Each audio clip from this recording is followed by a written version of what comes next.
Hello guys, welcome to this video. इस video में हम क्लास 12th हिस्ट्री का जो पहला चैप्टर है ब्रिक बीड्स एंड बोन्स उसका टॉपिक देखेंगे, फाइंडिंग आउट क्राफ्ट प्रोडक्शन। ठीक है, तो सबसे पहले हेडिंग समझ लो। फाइंडिंग का मतलब होता है किसी भी चीज का एविडेंस ढूंढना हिस्ट्री में या फिर फिलहाल में। ठीक है, तो इस हेडिंग में ये हिस्ट्री के कंटेक्स्ट में बात की गई है। फाइंडिंग यानी कि हिस्ट्री में हम एविडेंस ढूंढेंगे किसी चीज का। तब किस चीज का ढूंढेंगे? क्राफ्ट प्रोडक्शन का। क्राफ्ट प्रोडक्शन क्या होता है? क्राफ्ट होती है कोई भी स्किल वगैरह, जैसे कि बीड मेकिंग हो गया, बीड मेकिंग, जो मणि वगैरह होते हैं वो सब, या फिर जो सील्स हो गई, सील्स वो सब, या फिर और भी बहुत सारी चीजें आती हैं क्राफ्ट के अंदर। आर्ट वगैरह जो आर्टिस्ट वगैरह लोग करते हैं ये सब, तो ये सब चीजें क्राफ्ट के अंदर आती हैं और इनका प्रोडक्शन आर्टिस्ट लोग करते हैं। तो ये बता रखा है कि आर्टिस्ट लोग पुराने जमाने में क्राफ्ट प्रोडक्शन करते थे या नहीं इंडस वैली सिविलाइजेशन में, इसका एविडेंस ढूंढने की कोशिश करेंगे हम इस टॉपिक में। ठीक है, सबसे पहले एक साइट का नाम दे रखा जिसका नाम था चान्होदारो। चान्होदारो जो हड़प्पा था, हड़प्पा, उसमें एक साइट का नाम था, इंडस वैली सिविलाइजेशन में एक साइट का नाम था जो कि आज के टाइम पे पाकिस्तान में है। ठीक है, तो ये चान्होदारो जो साइट है आज के टाइम पे पाकिस्तान में है। इसका एग्जांपल दिया गया है कि ये जो साइट थी, जो इंडस वैली सिविलाइजेशन थी, उसमें बहुत ज्यादा साइट्स थी। जैसे कि एक साइट हो गई हमारी हड़प्पा, एक साइट हो गई मोहनजोदारो, तो वैसी ही एक साइट थी चान्होदारो। तो बता रखा है कि ये बहुत ही टाइनी सेटलमेंट थी। ऐसा नहीं कि यहाँ पे हजारों लोग रहते हो, बहुत ही कम अमाउंट में लोग रहते थे, टाइनी सेटलमेंट। फिर बता रखा है कि इसका जो एरिया था वो 7 हेक्टेयर्स का था। और फिर इसके कंपैरिजन में जो मोहनजोदारो था, मोहनजोदारो, उसका जो एरिया था वो था 125 हेक्टेयर। तो आप अंदाजा लगा सकते हो कि चान्होदारो कितना छोटा था। मोहनजोदारो के कंपैरिजन में ये बहुत छोटा था, इसीलिए इसे टाइनी सेटलमेंट बोला गया है। तो बता रखा है कि छोटी सी सेटलमेंट में जो क्राफ्ट प्रोडक्शन था वो होता था। क्राफ्ट प्रोडक्शन के अलावा ऐसा कोई भी काम नहीं था जो कि चान्होदारो में होता था। मोस्टली जो भी काम था चान्होदारो में जो होता था वो था क्राफ्ट प्रोडक्शन का। जितनी भी क्राफ्ट थी उस जमाने में, जैसे कि मेटल वर्किंग हो गया, मेटल से जो काम किए जाते हैं, जैसे कॉपर का कोई भाला बना दिया, तो ऐसी सब चीजें की जाती थी क्राफ्ट प्रोडक्शन के अंदर। तो मेटल वर्किंग वाले भी आ जाते थे इसके अंदर। तो जो सील मेकिंग की जो कला थी वो भी क्राफ्ट प्रोडक्शन में आती थी। सील मेकिंग क्या होता है? जो सील्स होती है वो बनाई जाती थी इंडस वैली सिविलाइजेशन में।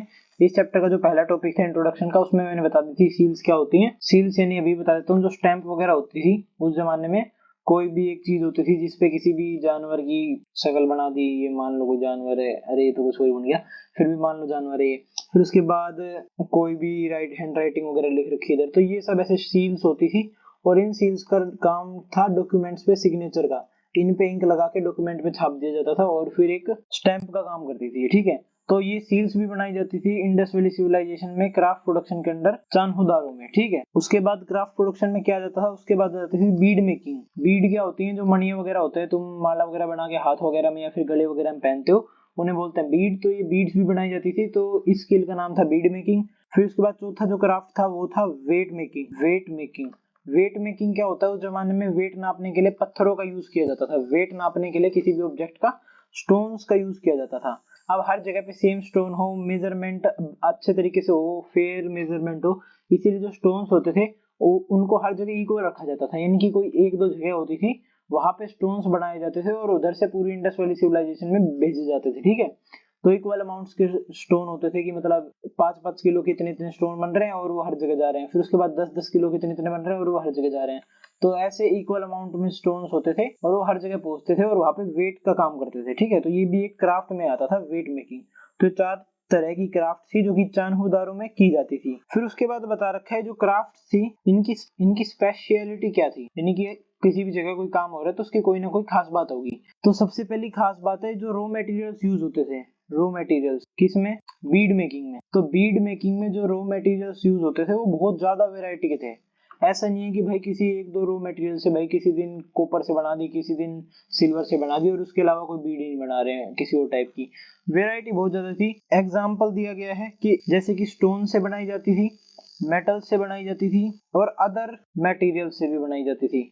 अब स्टोन्स कौन कौन से यूज होते थे? स्टोन्स भी बहुत सारे अलग अलग तरह के थे, जैसे कि कार्नेलियन, कार्नेलियन ये रेड रंग का होता था, रेड। फिर उसके बाद है जैस्पर, उसके बाद है क्रिस्टल, क्रिस्टल, उसके बाद है क्वार्ट्ज और उसके बाद है स्टीयलाइट, उसके बाद है स्टीयटाइट। तो ये स्टीयटाइट और ये 5 तरह के स्टोन से बनाए जाते थे। बीड्स और मेटल भी है, वो भी बहुत अलग अलग थे, जैसे कि गोल्ड था, गोल्ड से भी बनाई जाती थी, जो कॉपर था उससे भी बनाई जाती थी, और कॉपर के अलावा जो ब्रोंज था उससे भी बनाई जाती थी। ठीक है, अब ब्रोंज मेटल में तो नहीं आता, या अलॉय में आता है, लेकिन फिर भी बुक में मेटल की कैटेगरी में डाल रखा है, तो एक बार इग्नोर कर देना इस चीज को। ठीक है, उसके बता रखा है अदर मटेरियल्स, और कौन कौन से मटेरियल्स थे जिनसे बनता था, और थे फायंस जो कि मैंने पिछली वीडियो में बताया था एक लग्जरी रॉ मटेरियल था, जो कि सिलिका, गम और कलर को मिक्स करके बनाया जाता था, तो इस फायंस से भी बनाई जाती थी बीड्स वगैरह। ठीक है, शेल जो कि शंख वगैरह होता है, जिससे युद्ध में शंखनाद किया जाता है, जो व्हाइट रंग का शंख जो कि ओशियंस की बाउंड्रीज वगैरह मिलता है। ठीक है, तो वो शेल हो गया सफेद रंग का। फिर उसके बाद जो टेराकोटा है, वो टेराकोटा क्या होती है, टेराकोटा होती है बर्न्ट क्ले। टेराकोटा होती है बर्न्ट क्ले, यानी कि जो मिट्टी होती है तुम्हारी, उसे जला दिया जाता है, तो जो चीज जो रॉ मटेरियल बनता है वो होता है टेराकोटा। ठीक है, तो ये variety of materials, raw materials है वो बहुत ज्यादा थी, और ये एग्जांपल दे दिए, जैसे कि स्टोन्स 5 तरह के थे, मेटल्स 3 तरह के थे, और अदर रॉ मटेरियल्स में भी 3-4 आ जाते थे। ठीक है, फिर उसके बाद ये जो बीड मेकिंग थी उसकी 3-4 खासियत और बता रखी है, जैसे कि जो बीड्स होती थी वो 2 या फिर 2 से ज्यादा स्टोन्स की भी बना दी जाती थी एक साथ, या फिर कई बार क्या कर दिया जाता था, 2 से ज्यादा स्टोन्स को सीमेंट कर दिया जाता था टुगेदर, सीमेंटेड टुगेदर, यानी कि मान लो ये एक स्टोन है, फिर उसके बाद ये एक स्टोन है, और ये एक स्टोन है।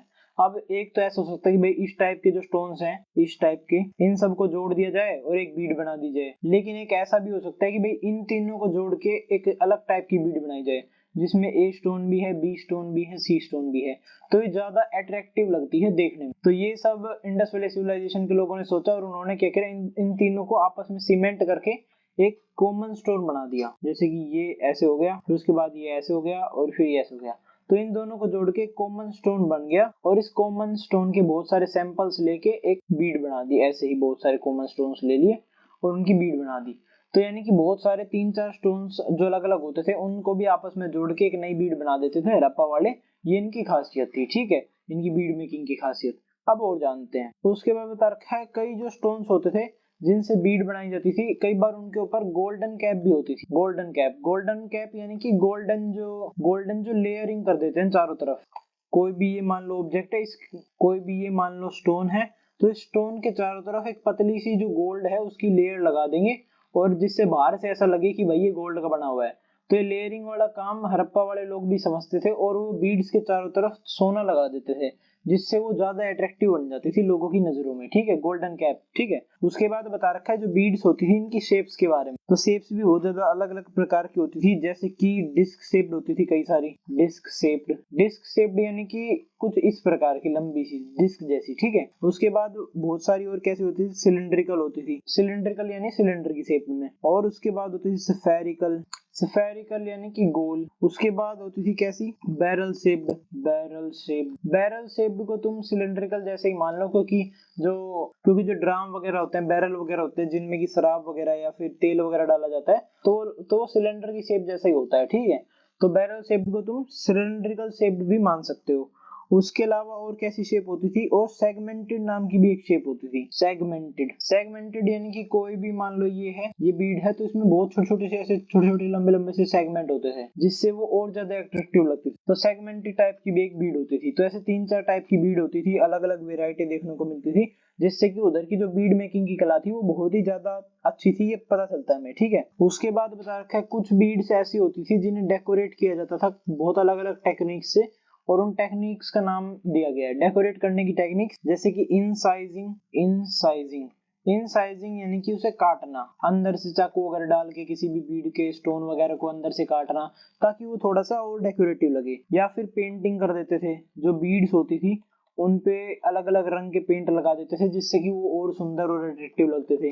या फिर उनमें एचिंग कर देना। एचिंग क्या होती है, एचिंग होती है किसी भी चीज में नक्काशी करना। अगर अभी भी समझ नहीं आया तो मान लो तुम कई बार ऐसा नहीं करते, तुम्हारी बेंच है, ये वुड की बेंच है, वुड की, फिर तुम अपना कंपास निकालते हो स्कूल में, और उस वुड की बेंच में कुरत के अपना नाम लिख देते हो, मतलब उस वुड को हटा के उस पर अपना नाम लिख देते हो। मान लो तुम्हारा XYZ नेम है, तो तुम उस वुडन बेंच को अपने कंपास से कुरत के उस पे जो वुड है उसे हटा के अपना नाम लिख देते हो। तो वैसे ही वो लोग जो बीड्स होती थी, उन बीड्स को किसी कंपास जैसे पेनी चीज से उन बीड्स को ऊपर का सरफेस थोड़ा हटा के कोई चीज लिख देते थे, या फिर कोई डिजाइन बना देते थे। इस कला को बोलते थे एचिंग या फिर नक्काशी। अगर फिर भी डाउट हो तो एक बार गूगल करके देख लेना एचिंग क्या होती है, ठीक है। फिर उसके बाद बता रखा है कि जो रॉ मटेरियल्स यूज होते थे, रॉ मटेरियल्स किसके लिए, बीड मेकिंग के लिए। अब क्योंकि रॉ मटेरियल्स डिफरेंट होते थे, अलग अलग होते थे, इसीलिए जो बीड मेकिंग थी उसकी जो प्रोसेस थी, उसकी जो टेक्निक थी, यानी कि अगर रॉ मटेरियल एक स्टोन है वो भी हार्ड वाला, हार्ड स्टोन, तो जो टेक्निक होगी वो थोड़ी डिफरेंट होगी। और अगर रॉ मटेरियल कोई पाउडर है तो वो टेक्निक होगी वो दूसरी डिफरेंट होगी, यानी कि दोनों में अलग टेक्निक यूज होगी।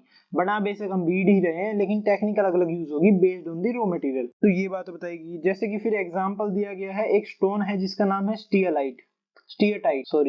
स्टीयरटाइट नाम का एक स्टोन है। और दूसरा कौन सा स्टोन है, और दूसरा मान लो कोई हार्ड स्टोन है, हार्ड स्टोन। स्टीयलाइट जो होता है वो एक सॉफ्ट स्टोन का नाम है, इसे हार्ड मत समझना। स्टीयलाइट एक सॉफ्ट स्टोन है और मान लो दूसरा कोई हार्ड स्टोन है। तो स्टीयलाइट है, इसे तुम पाउडर फॉर्म में कन्वर्ट कर सकते हो क्योंकि सॉफ्ट है। इसको तुम ग्राइंड कर लोगे या फिर पीस लोगे और फिर पाउडर फॉर्म में बना लोगे, ठीक है। अब ये बन गया तुम्हारा पाउडर फॉर्म में। अब इस पाउडर फॉर्म में तुम भाई वाटर वगैरह मिलाओगे, वाटर वगैरह या फिर कोई भी लिक्विड, जिससे ये बन जाएगा थोड़ी लिक्विड फॉर्म में। और फिर तुम क्या करोगे, इसे जो जैसी शेप तुम देना चाहोगे कि भाई तुम गोल शेप का बनाना चाहते हो, तुम रेक्टेंगल, तुम स्क्वायर बनाना चाहते हो, तुम रेक्टेंगल बनाना चाहते हो, तुम ऐसी टेढ़ी मेढ़ी सी शेप बनाना चाहते हो, तो उसी शेप के आकार के बर्तन वगैरह में डाल दो और उसे जम जाने दो, उसे सॉलिड की शेप में जम जाने दो और वो सॉलिड होके कैसे ही बन जाएगा, जैसे तुम चाहोगे वैसा बन जाएगा। क्योंकि वो पाउडर फॉर्म में था पहले और हमने लिक्विड बना लिया था, तो हम उसे कैसी भी शेप दे सकते हैं। तो जो सॉफ्ट रॉ मटेरियल होगा उसे तुम कैसी भी शेप दे दोगे और अपना कैसी भी साइज का, शेप का तुम अपना वो बना सकते हो प्रोडक्ट, जो कि बीड है, ठीक है। लेकिन हार्ड स्टोन में क्या होगा, किसी भी हार्ड स्टोन को तुम पाउडर में नहीं बदल सकते, तुम उसे पाउडर में नहीं बदल सकते, जिसकी वजह से ये लिक्विड में भी नहीं बदलेगा। अब ये लिक्विड में नहीं बदलेगा तो तुम्हें हार्ड स्टोन से ही बनाना पड़ेगा। हार्ड स्टोन को ऐसा नहीं है कि तुम कैसी भी शेप दे दोगे, उसमें हार्ड वर्क बहुत लगेगा और क्या पता स्टोन को आराम से तोड़ा भी ना जाए। तो हार्ड शेप्स वाले जो स्टोन्स होंगे उन्हें जियोमेट्रिकल शेप्स में ही बांटा जाएगा। जियोमेट्रिकल शेप्स यानी कि मान लो कोई स्क्वायर है, कोई रेक्टेंगल है, इन्हें ऐसी ही शेप्स में, ट्रायंगल है, इन्हें ऐसी ही शेप्स में बांटा जाएगा। क्योंकि पत्थर को ऐसे साइड में से ऐसे छील देंगे, लेकिन उसे बिल्कुल गोल बनाना या फिर कोई और अच्छी सुंदर सी शेप देना, कोई इरेगुलर सी शेप देना, ये सब पॉसिबल नहीं होगा क्योंकि ये हार्ड स्टोन है, इसे पाउडर की फॉर्म में नहीं बदला जा सकता, ठीक है। स्टीयरलाइट वाले जो सॉफ्ट पाउडर वाले स्टोन है उनमें तुम डिजाइन भी बना सकते हो कि भाई किसी स्पेसिफिक डिजाइन में तुमने बीड्स बना दी, मान लो कोई इंसान बना दिया तो इंसान की भी बीड बना सकते हो तुम स्टीयरलाइट वाले से। लेकिन जो हार्ड स्टोन होगा इसमें तुम स्क्वायर, रेक्टेंगल और सर्कल जैसी जियोमेट्रिकल शेप्स ही बना सकते हो, कोई अपने मन चाही डिजाइन नहीं बना सकते, ठीक है। क्यों? क्योंकि ये लिक्विड नहीं बन पाते, पाउडर नहीं बन पाते, ठीक है। उम्मीद करता हूँ आपको समझ आ गया होगा। उसके बाद एक टेक्निक बताई गई है कि जो कार्नेलियन नाम का स्टोन था, कार्नेलियन का नाम इसी वीडियो में पहले बताया था मैंने। जो स्टोन्स थे उनकी बहुत सारी वेराइटी थी, तो उन स्टोन्स में से एक वेराइटी थी कार्नेलियन। इसका यूज भी बीड मेकिंग में किया जाता है और इसका रंग था रेड। तो अब कार्नेलियन का शुरुआत से रंग रेड नहीं होता, उसका रंग थोड़ा सा येलो या फिर ब्राउनिश शेप का होता है। तो कार्नेलियन का जो रंग होता था वो येलो होता था, लेकिन इन्होंने इसका रंग बदल दिया रेड में। तो अब इसका रंग रेड में कैसे बदला, तो ये पता करने के लिए आर्कियोलॉजिस्ट ने बहुत स्टडी किया और उन्होंने पता करा कि जो कार्नेलियन है उसको रेड कैसे बनाया जाता है। उसको रेड बनाने के लिए वो बहुत सारी फायरिंग करते हैं। जो येलो रॉ मटेरियल है, जो कि कार्नेलियन जो कि पहले येलो था, तो इसे हम रॉ मटेरियल बोल देते हैं। तो ये रॉ मटेरियल येलो है, तो फिर इसको बहुत बार फायर किया जाएगा, फिर वापस से फायर किया जाएगा। मतलब जो स्टेज होगा प्रोडक्शन का, मैन्युफैक्चरिंग का जो स्टेज होगा, उसमें इसे 5-6 बार या फिर बहुत ज्यादा बार आग में डाला जाएगा। अब कंटिन्यूसली आग में डाले जाने की वजह से इसका रंग जो है वो रेड बन जाएगा। तो अब जैसे ही इसका रंग रेड बन जाता है, इसकी जो नोड्यूल्स आती हैं, नोड्यूल्स यानी कि गांठ, किसी भी चीज की गांठ, ठीक है। तो जो कार्नेलियन स्टोन है इसकी जो गांठ आ जाएंगी, इसकी जो ग्रुपिंग्स आ जाएंगी हमारे पास, या फिर जो रॉ मटेरियल है उसका एक बड़ा सा फॉर्म आ जाएगा हमारे पास। कितना बड़ा सा पत्थर था येलो रंग का, जिसको तुमने फायर कर दिया और फिर ये बन गया रेड रंग का। तो ये पूरा कहलाएगा नोड्यूल, क्योंकि ये कार्नेलियन की एक नोड्यूल है। कार्नेलियन जो स्टोन है उसकी एक ग्रुपिंग है, ठीक है। तो ये जो रेड है, तो जो कार्नेलियन है, इसे हम रफ शेप्स में चिप कर देंगे। चिप्ड का मतलब होता है किसी भी हार्ड स्टोन को, ये मान लो कोई हार्ड स्टोन है तो इसके कोने को आराम से ऐसे किसी और स्टोन की मदद से तोड़ देना। तो ऐसे कोनों को तोड़ के धीरे धीरे इसे शेप में बदल दिया जाएगा, किसी शेप में। मान लो जैसे ये है हमारा, इस शेप में है मान लो जो, जो हमारा रॉ मटेरियल है, और उससे धीरे धीरे यहाँ से तोड़ा जाएगा, फिर वापस तोड़ा जाएगा। रुको एक बार रंग अलग कर लेता हूँ। इधर ऐसे तोड़ा जाएगा, फिर वापस तोड़ देंगे, फिर वापस तोड़ देंगे, धीरे धीरे किसी और स्टोन की मदद से इसे चिप कर दिया जाएगा, थोड़ा थोड़ा सा काट दिया जाएगा इधर से, और फिर इधर से भी काटने लग जाएंगे, इधर से ऐसे धीरे धीरे धीरे धीरे धीरे धीरे धीरे, और एक टाइम आएगा ये परफेक्ट एक ट्रायंगल की शेप ले लेगा। तो इस तरीके से जो शेप थी वो दी जाती थी इन स्टोन्स को। और रेड रंग कैसे दिया जाता था वो मैंने बता ही दिया, फायर की मदद से दिया जाता था between different stages of manufacturing, और फिर शेप दी जाती थी चिपिंग की मदद से। चिपिंग का मतलब होता है किसी भी चीज को काटना कोनों से, ठीक है। उसके बाद बता रखा है कि अब एक बार शेप मिल गई तो ऐसा नहीं है कि तुम्हारी जो बीड है वो बन के तैयार हो गई, ऐसी बात बिल्कुल नहीं है। और भी बहुत सारे प्रोसेस लगते थे। एक बार चिपिंग हो जाती थी, उसके बाद की जाती थी ग्राइंडिंग, उसके बाद की जाती थी पॉलिशिंग, उसके बाद की जाती थी ड्रिलिंग। तो ये सब चीजें की जाती थी और तब जाके एक बीड तैयार होती थी। तो अब ये सब प्रोसेसेस क्या थी ये जान लेते हैं। तो ग्राइंडिंग का मतलब होता है किसी भी चीज को सॉफ्ट बनाना, किसी हार्ड सरफेस पे घिस के, किसी हार्ड सरफेस पे उसे मूव करके, रब करके। कोई भी अगर हार्ड सरफेस है उस पे तुम किसी और ऑब्जेक्ट को या फिर किसी और चीज को रब करोगे बहुत देर तक, ऐसे ऐसे घिसोगे, कभी इस तरफ कभी उस तरफ, तो वो एक टाइम बाद सॉफ्ट बन जाएगा, ठीक है। तो इस प्रोसेस को बोलते हैं ग्राइंडिंग। तो सबसे पहले बीड्स बनाने की प्रोसेस में जब एक डेफिनेट शेप ऑब्टेन कर ली जाती थी, उसके बाद उसे सॉफ्ट बनाने के लिए ग्राइंडिंग की जाती थी। अब जब ग्राइंडिंग पूरी हो जाती थी तो सेकेंड प्रोसेस आता था पॉलिशिंग। पॉलिशिंग में क्या होता था, किसी भी एक सॉफ्ट चीज से या फिर सॉफ्ट क्लॉथ वगैरह से, किसी भी सॉफ्ट क्लॉथ वगैरह से हमारी जो बीड बनी है उसको हम साफ करते थे, उस पे हम रबिंग करते थे, जिससे कि वो जो बीड बनी है वो पॉलिश हो जाए, यानी कि वो चमक उठे। तो किसी भी चीज में चमक ऐड करने के लिए हम पॉलिशिंग करते हैं। तो उसमें हम तेल वगैरह लगाते थे या फिर कोई लुब्रिकेंट वगैरह लगाते थे, और फिर सॉफ्ट क्लॉथ से हम उसे साफ करते थे और बहुत देर तक साफ करते थे, जिससे वो पॉलिश हो जाता था, ठीक है। तो इस पॉलिशिंग के बाद जो थर्ड स्टेप आता था वो था ड्रिलिंग का। ड्रिलिंग क्या होती है, किसी भी ऑब्जेक्ट में बीचों बीच कोई छेद करना, ठीक है। तो ड्रिल मशीन जो होती थी उस जमाने में, उनसे ड्रिलिंग की जाती थी। और जो ऑब्जेक्ट होते थे, जो कि बीड्स के ऑब्जेक्ट होते थे छोटे छोटे से, उन सब में बीच में छेद निकाला जाता था ऐसे, और फिर उसके बीच में से धागा निकलता था, ठीक है। तो जैसे ये हो गई, तो बीच बीच में छेद करा तो एक धागा ऐसे आया, फिर इसके बीचों बीच से निकल गया, फिर उसके बाद दूसरे में गया, फिर उसके बीचों बीच से निकल गया, फिर तीसरे के बीचों बीच से निकल गया, ऐसे ही एक बीड बन गई। तो ऐसे ही थर्ड एंड लास्ट प्रोसेस होता था ड्रिलिंग का। उससे पहले पॉलिशिंग, उससे पहले ग्राइंडिंग, और फिर एक बीड हमारी बनके तैयार हो जाती थी। फिर हमें कैसे पता चला कि उस जमाने में ड्रिलिंग मशीन होती थी और फिर ड्रिलिंग का प्रोसेस किया जाता था, ये हमें कैसे पता चला, क्योंकि उस जमाने की जो स्पेशलाइज्ड ड्रिल्स वगैरह हैं, बहुत सारी ड्रिल्स वगैरह, यानी कि ड्रिल करने की मशीन वगैरह या फिर कोई ऑब्जेक्ट वगैरह, वो हमें मिले हैं कहाँ पे, चान्हुदारो में, लोथल में और धोलावीरा में। धोलावीरा कहाँ है, धोलावीरा है गुजरात में, लोथल भी है गुजरात में, और चान्हुदारो है पाकिस्तान। तो पाकिस्तान, गुजरात और गुजरात के 3 एरियाज हैं, चान्हुदारो, लोथल और धोलावीरा। यहाँ पे हमें ड्रिल मशीन मिली है और इससे हमें पता चलता है कि जो बीड्स थी उनमें ड्रिलिंग की जाती थी आखिरी में, ठीक है। उससे पहले पॉलिशिंग की जाती थी किसी सॉफ्ट क्लॉथ से, और उससे पहले ग्राइंडिंग, यानी कि किसी हार्ड ऑब्जेक्ट पे रब किया जाता था हमारे ऑब्जेक्ट को, ताकि सॉफ्ट बनाया जा सके उसे, ठीक है। तो ये 3 प्रोसेस थे जिनकी मदद से एक फाइनली बीड बनके तैयार होती है। उसके बाद बता रखा है नागेश्वर नाम की एक जगह है और एक बालाकोट नाम की जगह है। बालाकोट पाकिस्तान का जो कोस्ट है, पाकिस्तान उसका जो कोस्टल एरिया है, जैसे मान लो ये है हमारा इंडिया का गुजरात वाला रीजन, ऐसे नीचे चला गया, उसके बाद इंडिया का तो एरिया ऐसे निकल जाता है और ये यहाँ से पाकिस्तान चला जाता है, ठीक है।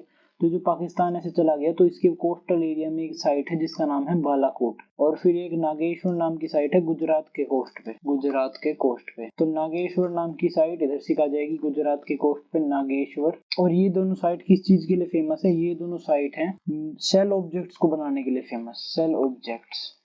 शेल क्या होता है, शेल होता है, मैंने आपको बताया था, सफेद रंग का, व्हाइट रंग का शंख होता है, शंख, जिससे युद्ध वगैरह में, जो पुराने महाभारत वगैरह के अगर आपने सीरियल देखे हो, तो वहाँ पे जो शंखनाद होता था हर युद्ध से पहले व्हाइट रंग के एक शंख से, तो उसी को बोला गया शेल।